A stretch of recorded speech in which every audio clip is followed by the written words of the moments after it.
দীর্ঘদিন ধরেই সংযুক্ত আরব আমিরাতে শ্রমিক হিসাবে কাজ করে আসছিলেন মোহাম্মদ শরীফ নামের এক প্রবাসী।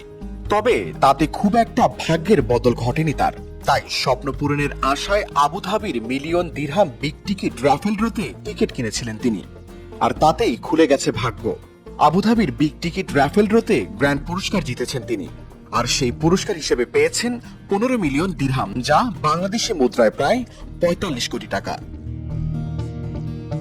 রোববার সংবাদ মাধ্যম গালফ নিউজের এক প্রতিবেদনে বলা হয়েছে, আবুধাবির বিগ টিকিট রাফেল ড্রতে 15 মিলিয়ন দিরহামের গ্র্যান্ড পুরস্কার জিতেছেন ভারতীয় এই প্রবাসী।